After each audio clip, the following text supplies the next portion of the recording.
let's talk about how the shifting dynamics of modern Mormon families tells us a lot about religion, gender, and modern American culture.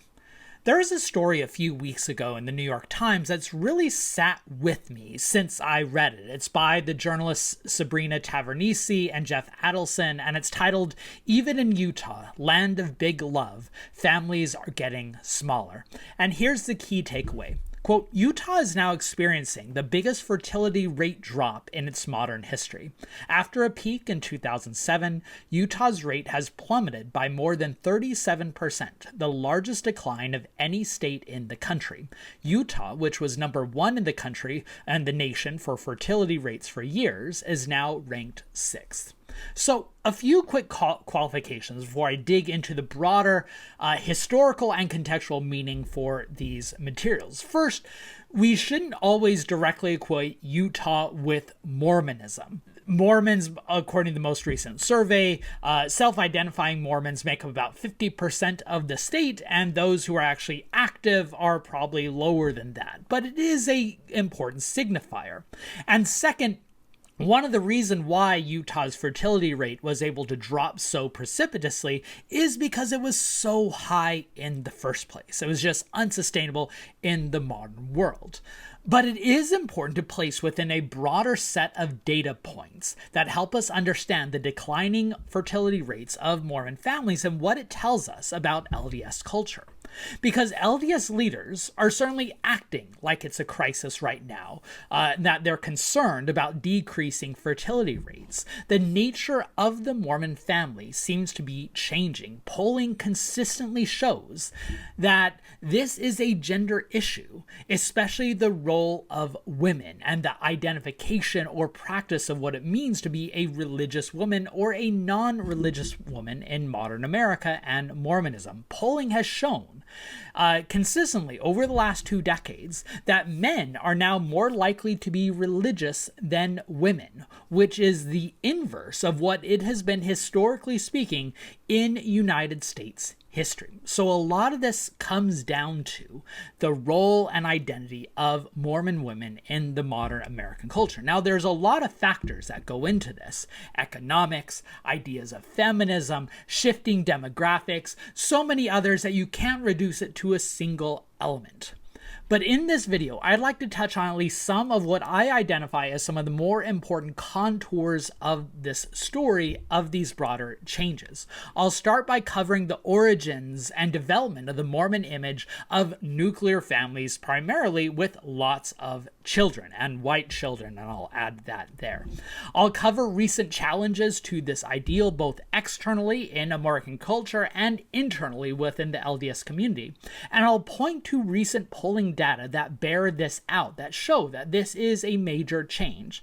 And then I'll close by looking at how the institution itself has both identified this problem and how it's attempting to solve it. That's a lot to cover, so let's dig in. When I was researching in the LDS archives a number of years ago for my book, American Zion, and I was, like any good historian, just going through reams and reams of microfilm of trying to see any and all things beyond what I expected to discover, I stumbled upon a postcard that made me gasp. It's this postcard here. It's titled Utah's Finest Crop. It was made by Charles Savage, one of Utah's most prominent photographers for the church and for the state writ large.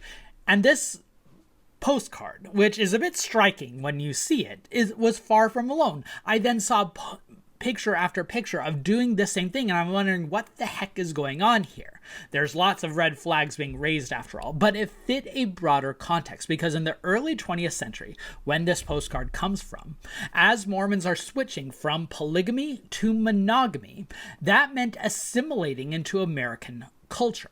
And that assimilation took a number of expressions. But one way that they could express that assimilation was playing up the fact that they had lots of children, because that was a big push in American culture at the time, this consolidation of the nuclear family, specifically with high fertility rates. Progressives, and we use this progressive term not in the modern political sense, but back then it was a cultural movement of those trying to refine and reform American culture according to their bureaucratic corporatized modernist image. And people like Teddy Roosevelt, who was the president at the time, worried over what they called race suicide. Primarily that white families were not reproducing enough to make up for the number of interracial families, and especially immigration, which may sound a bit familiar to today's political rhetoric. And so here, for instance, is an image of Teddy Roosevelt urging people to follow Teddy's advice to have lots of white children. And Mormons, who were known for having children, were like, hey, this is a game we can play. This is a note that we can hit. And so Mormons played up this notion of, we are also concerned with race suicide. Here's a postcard showing there is no race suicide in Utah. And that their postcards, like the Utah's finest crop, show that, hey, we are American just like the others because we are willing to reproduce lots of children. And it worked. Even Teddy Roosevelt came to support the Mormons in their assimilation process. Here's a political cartoon that came from the Reed Smoot trial, when the Mormon senator was on trial of whether an LDS apostle could sit in the U.S. Senate. And after hearing about how many children Joseph F. Smith had, here you have Teddy Roosevelt saying, that's no bully. There is no race suicide going on in Utah. So you can see this origins of this image that Mormons took pride in the amount of children they produced as a way to fit into American culture, embracing those traditional gender roles and nuclear family at a time when that bought them capital in American society. Before I go much further, just your nagging reminder that if you enjoy this kind of content, make sure you are subscribed to this channel. I do deep dives on topics every Monday. I connect the past to the present every Wednesday, talking about modern politics, pop culture, movies, media, and all this to show that the past creates the world we now live in. And on Friday, I pull back the curtain on the historian's craft to talk about how historians do their work, either looking at classic books in the field, interviewing authors on new works, or looking at the sources behind these arguments so that you can refine your own historical skills. And if you want to give back, and I'm so grateful for the many of you who have given back, you can become a member of this channel, where for a nominal fee, you get early access to the videos, you get icons next to your name when you leave comments, and you get to ask questions that I might answer in my next Mailbag Monday videos. But most importantly, you can feel good about supporting public-facing, rigorous scholarship.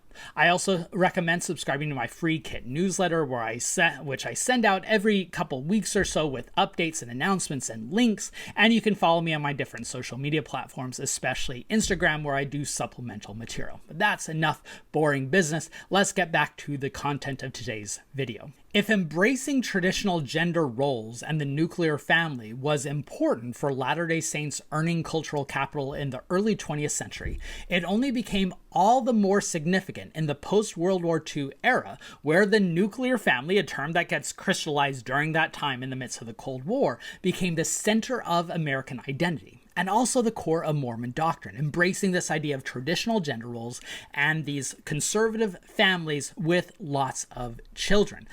That cultural move, which has been covered by scholars both within the Mormon tradition and outside the Mormon tradition, also meant erasing the real past of the diversity of family experiences and the broad nature of gender roles before that point, that women never acted like the traditional roles that are depicted in this propaganda. And for Mormons to buy in, it required Mormon women buying into a particular sense that was never truly historically accurate. Mormon women always participated in the marketplace. Utah women were far more likely than non-Utah women to work in the public sphere. So Mormon women always carried much more of a load than that exceeded this private sphere idea that came with the nuclear family image. And many Mormon women even identified the inequality and injustice built into those properties, but they were willing to continue and perpetuate it for at least two reasons that I want to focus on in this video. One is they believed in the Mormon mission. They believed that there was salvific, divine, sanctifying purpose in that cause, which can justify a lot of things as long as you are spiritually rooted in the tradition. And two, the inequality that they faced within the LDS community was no different than the inequality that they faced outside the LDS community in the broader world. So the question of where would you go, you're facing that gender inequality everywhere. But both of those pillars are going to be challenged in the coming decades. It's one of the great ironies that as Mormonism embraced this conception of a traditional family with conservative gender roles, at the very moment that those very principles come under direct stress by the rhetoric and realities of modern America. Now, I could identify a number of crucial factors that led to the direct challenge to these traditional gender roles and the nuclear family, but I'll just touch on a few. One is perhaps most importantly economic, that by the 21st century, Utah is the 10th most expensive state in which to buy a home. And the economy, like just in modern America in general, is such that it almost makes it impossible to have the single income household that is so crucial to this traditional image.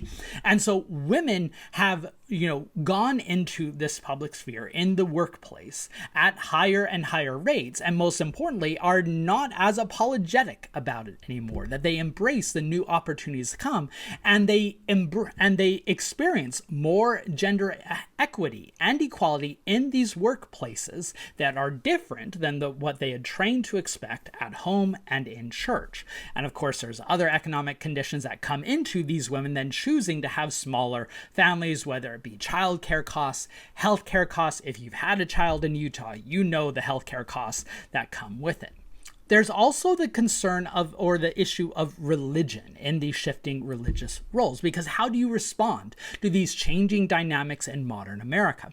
Well, you had mainline religious groups that took a more progressive direction with women's ordination, but then you have evangelical and conservative religious groups that actually retrenched and doubled down on these traditional roles. Groups like the Baptists that initially were okay with women ordination revoked that in the 1980s and instead returned to these traditional definitions of the family, in flagrant contrast to the reality of what was on the ground. And the rejection of the Equal Rights Amendment in the 1970s and early 1980s also embodied this rejection of a politics that reflected the modern day expectations and instead harkened back to this retrenched fundamentalist idea of the family. And so as a result of these conflicts, the modern reality of what people are experiencing in the workplace and the economy, and the rhetoric of what's coming from these conservative traditions is a dislocation of women in religious spaces, because one of the consistent and surprising through lines of American religious polling in recent decades is the decline of women's religiosity.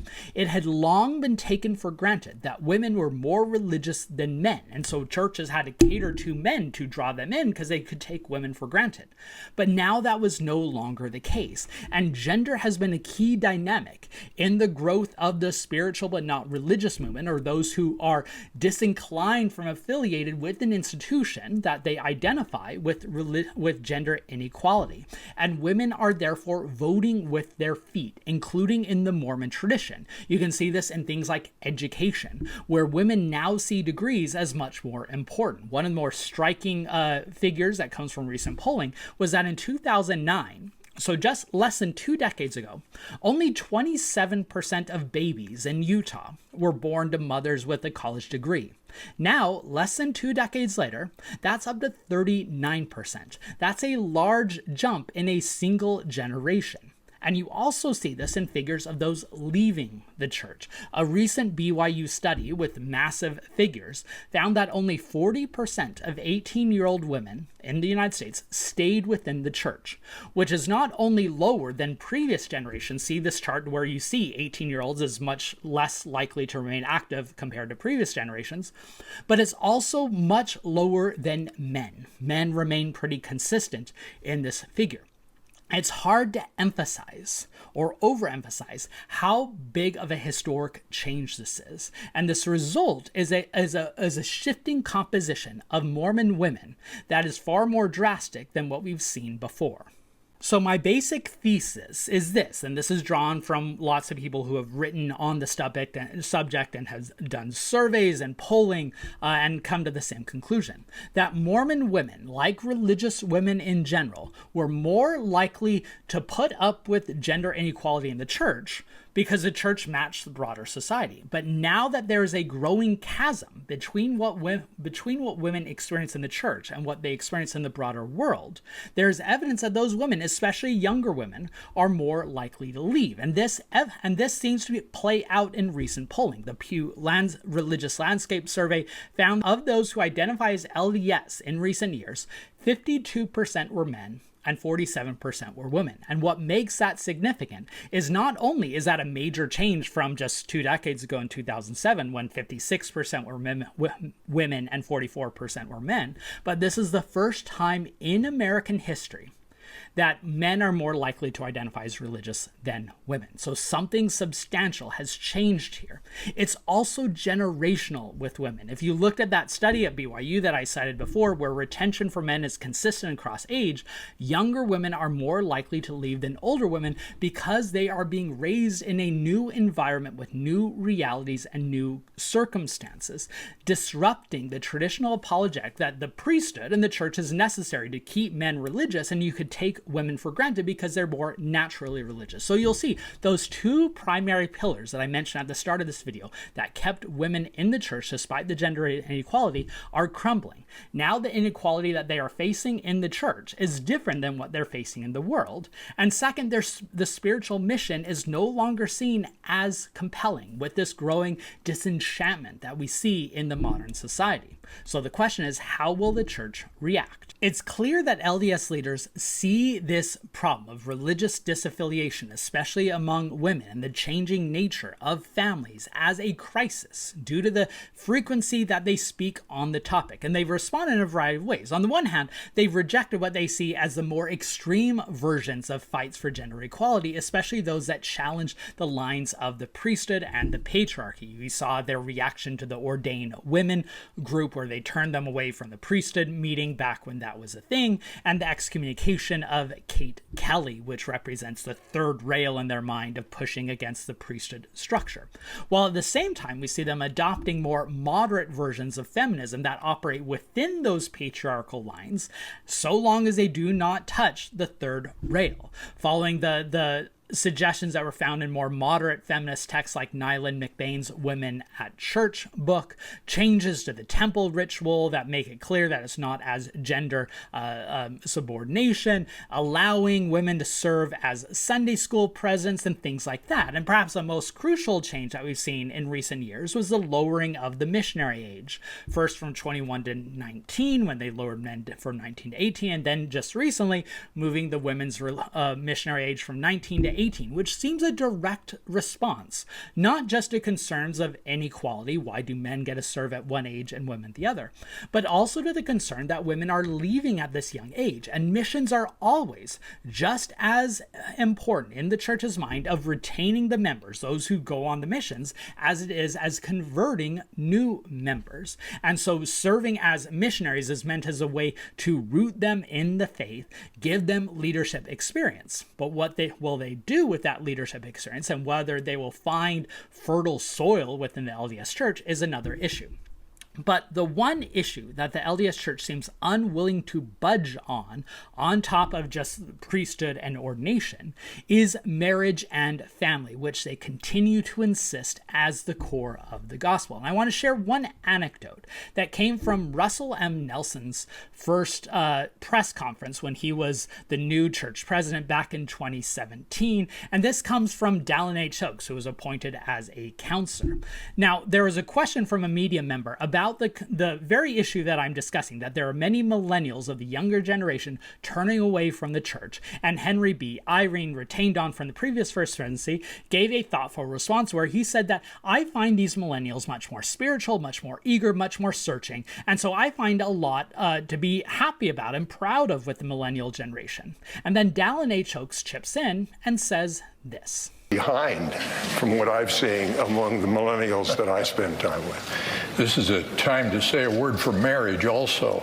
as I meet with young people, I see the same thing President Eyring sees, but I also see that the young men and the young women are stronger when they marry and when they are a companionship that the Lord has ordained and which it is our responsibility to teach, and they go forward, strengthening one another, and in that capacity, many of the things that the world cites as problems with millennials disappear. And that shouldn't come as a surprise, nor has that been changed since Dallin H. Oaks remained in the First Presidency and then became president of the church. He has frequently remained consistent in his emphasis on the importance of getting married young and having lots of children. In fact, during his first General Conference talk after becoming president in October of 2025, he delivered this sermon that included these excerpts. Quote,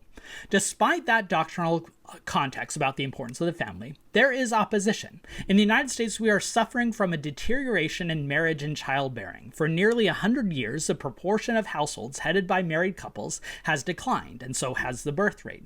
The marriages and birth rates of our church members are much more positive, but they have also declined significantly. It is vital that Latter-day Saints do not lose their understanding of the purpose of marriage and the value of children. That is the future for which we strive. The national declines in marriage and childbearing are understandable for historic reasons, but Latter-day Saint values and practices should improve, not follow, those trends."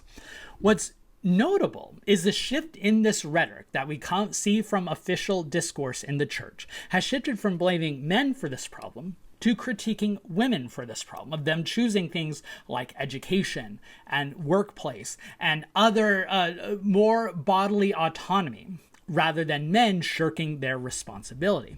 I think it's also notable that this is coming from Dallin H. Oaks, who himself came from a non-traditional home where his father died at an early age and his mother raised the family as a single mother, something that he spoke about in that same sermon. In fact, Dallin H. Oaks' mother attended Equal Rights Amendment meetings with Carolyn Pearson, as documented in Carolyn Pearson's recent diaries, which I've covered on this channel. And rest in peace, Carolyn Pearson, who recently passed away, a true titan in the field, in part because her connections to these leaders give us a sight into this history that is otherwise overlooked. But Oakes' own family, in other words, capture how the rhetoric and the reality don't always match, and the question is how you respond to it. So in general, we see the church giving some concessions on some notions of gender equality in response to the concern that they see from women who are unsatisfied with what the church is offering, while still working within a patriarchal system that has non-negotiables like the emphasis on the traditional family and child rearing. And yes, I'll quickly note that this rhetoric does fit into a broader conservative angst over declining birth rates that's also tied to things like race. That's a topic for another video. I tried to stay focused in this one. So in conclusion, I hope this video was useful in adding some historic and contextual background to these broader conversations. The Mormon embrace of the nuclear family and emphasis placed on child rearing was part of a cultural assimilation. The recent change in shrinking families among Latter-day Saints is also part of cultural trends. The difference is this time is it's going against ecclesiastical counsel.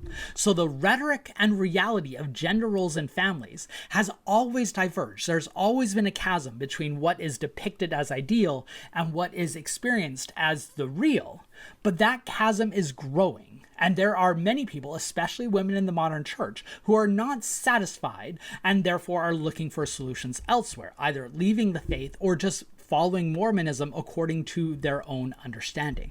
This larger context helps us make sense of these tensions, as seen in Utah's declining fertility rate. History has never been more relevant than it is today because it helps us comprehend these changes, make sense of them, and to know why these tensions remain so potent.